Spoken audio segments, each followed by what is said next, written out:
Hello everyone. I wanted to share a reflection with you that I stumbled upon yesterday. So as I was driving, I thought of the song. First, actually, I was thinking of the sign that Bad Bunny had placed at the Super Bowl. How it said, love outwins hate, I think is what the sign said. I probably am butchering the quote, but I was thinking of the sign, and then it popped in my head, the Black Eyed Peas song. Oh my gosh, Where's the Love? The Black Eyed Peas song, Where's the Love? And I haven't heard that song in so long, so I was like, oh my gosh, I have to listen. I loved that song when I was younger. So I looked it up and was listening to it, and like every single verse just kept like reaffirming my thoughts, like every time they said anything.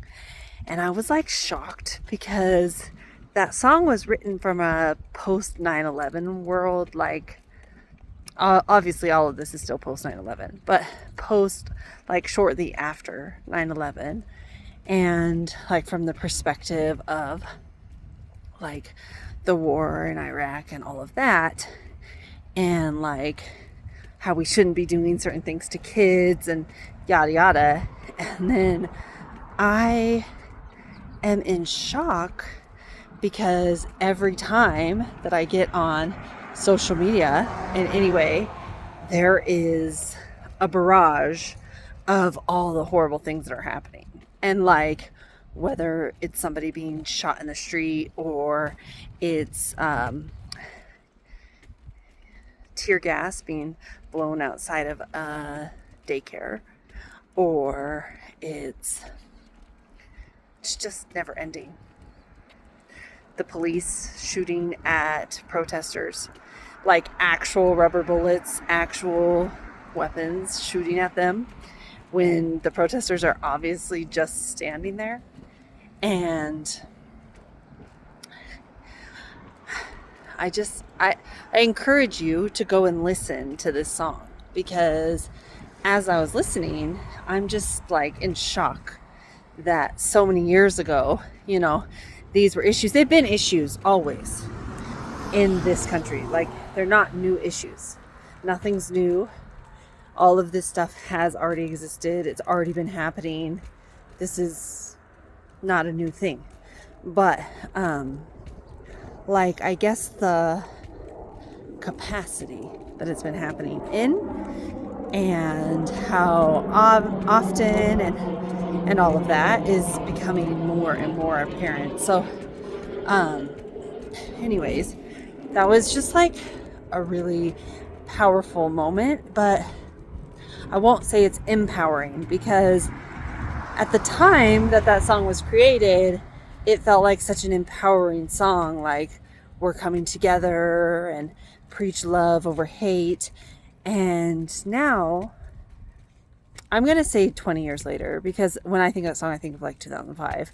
So we're in 2026. 20 years later, it's like, did that song even penetrate anyone? Have we even learned anything when hate is more readily available and open and accepted, whether it is in person or online? And then that leads me to this other rabbit hole that I was noticing. So algorithms are not just like the video content that you see. They are literally everything. So they're your feed, but also the comments, and what is shown to you in the comments is also algorithmic. So if you see a lot of negative stuff, like, the comments will also be negative, because all of the algorithm's job is just to keep you engaged. And if negativity and like really horrible circumstances keeps you engaged, then the algorithm's like, shoot, that's how I'm going to keep them on this app. And so they keep showing it. So this is like a little bit of a detour, but I was like watching this reel, and it was a group of 3 women, and 2 of the women were kind of like upset and attacking the other woman. And they were trying to confront her, saying like, oh, well, you just ignored my text and you didn't respond and all of this. And she said, excuse me, I'm not required to respond to anyone. And then they just got more like upset and inflamed. And the interesting thing is the comments, how many people were like, oh my gosh, I can't believe that she responded that way and how dare her, blah, blah, blah. But like the truth of the matter is you don't owe an explanation to anyone. You don't owe your time to anyone. You don't owe you're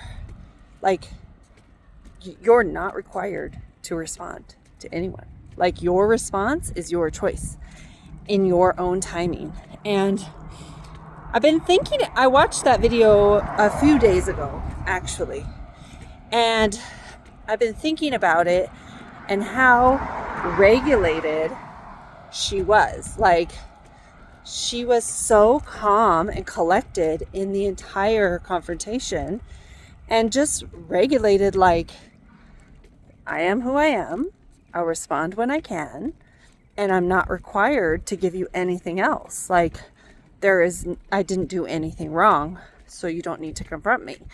And, then it brings me to the thoughts of how many times do you want to respond to a text message to somebody, but then now it's been too long and you're like, oh shoot, I feel bad and I'm not ready to apologize. And then it just gets kicked down the road like a few more days. And then you feel like you have to explain yourself. And it becomes this like conundrum of a whole thing, when in all actuality, you were just busy when you read the message. You wanted to give it time to respond appropriately. And because you got busy, you forgot, or just didn't have the capacity to respond in that moment. It doesn't mean that you were intentionally ghosting anybody. It doesn't mean you were being disrespectful. It literally means you just didn't have the chance to respond. And so I was thinking about this and like how in this time and era we have so much easy access to each other. Like, we know, hey, I can just send a text, and although that's like great, yeah, you can just send a text, the easy access means that it like never turns off. And I always think fondly of like back when I was a kid, how we had a landline, and if you weren't home, like there was no way to contact you. And unless like you told somebody, hey, I'm going to be at this person's house, like there was no way to contact you. And then, you had like courtesy rules of like when and if you would call another landline. So at least in our house, we didn't call anybody after 9:00. And, we just followed like a courtesy rule. And in the morning, I don't remember the exact time because I was a kid, but in the morning, my mom never called people early in the morning either, unless it's like an emergency. And so, it was like such a simple time.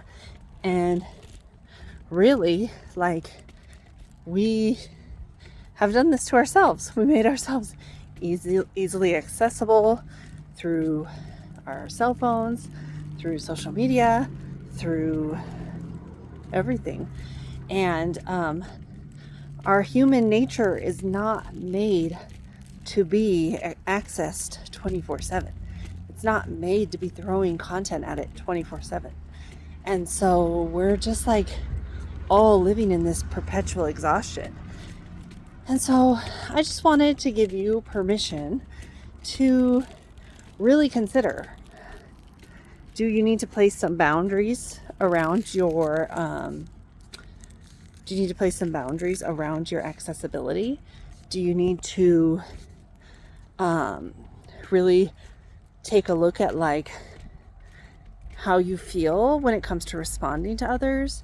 Do you need to actually say, oh, when I go to respond, I'm allowed to respond when I want to respond, and not for the capacity of others.